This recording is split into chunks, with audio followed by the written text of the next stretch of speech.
Middle east में America कभी भी नहीं चाहता कि सऊदी अरब और ईरान दोस्त बने, क्योंकि अगर ऐसा होता है तो पूरे इलाके में उसकी चौधराहट की उल्टी गिनती शुरू हो जाएंगी।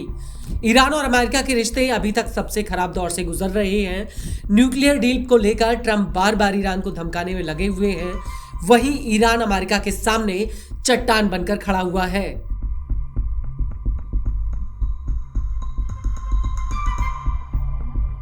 लेकिन ट्रंप ये चाहते हैं कि सऊदी अरब और इजराइल के बीच दोस्ती हो जाए, ताकि पूरे मिडिल ईस्ट में अमेरिका की ताकत और मजबूत हो जाए।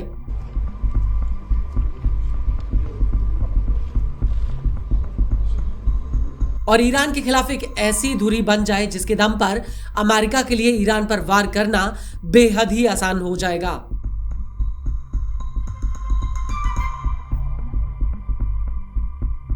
और मिडिल ईस्ट के दौरे पर ट्रंप ने खुद कहा था कि सऊदी अरब सही समय पर खुद ही अब्राहम अकॉर्ड में शामिल होगा। लेकिन ईरान कभी नहीं चाहता कि सऊदी अरब अब्राहम अकॉर्ड का हिस्सा बने, और अगर ऐसा हुआ तो सऊदी अरब और इजराइल की जोड़ी बन जाएगी और ईरान के लिए एक बहुत बड़ी मुसीबत आ सकती है। लेकिन ऐसा लगता है कि ट्रंप ने ईरान के लिए जो प्लान बनाया था वो पूरी तरह से फेल हो रहा है।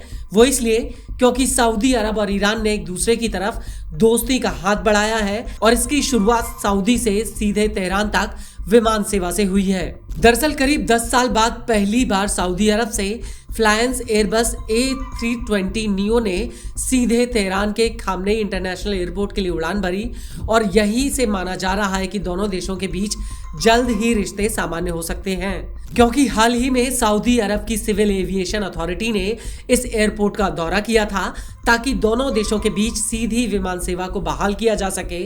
और यह फैसला ऐसे समय में किया गया है जब करीब एक दशक से सऊदी और ईरान के बीच राजनीतिक रिश्तों में तनातनी चली आ रही है। यहाँ पर आपको ये भी बता दें कि सऊदी अरब ने साफ कह दिया है कि जब तक नेतन्याहू गाजा में युद्ध नहीं रोकते तब तक इजराइल के साथ रिश्ते सामान्य करने का कोई सवाल ही नहीं उठता।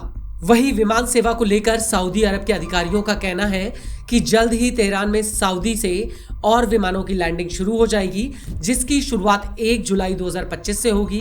फ्लाइनास कंपनी जुलाई से ही 224 राउंड ट्रिप शुरू करेगी। इस दौरान ये फ्लाइट तेहरान और मशाद से उड़ान भरेगी। और अगर ईरान और सऊदी अरब के बीच ये दोस्ती मुकम्मल हुई तो इजराइल और अमेरिका के लिए एक बहुत बड़ी मुश्किल खड़ी हो जाएगी।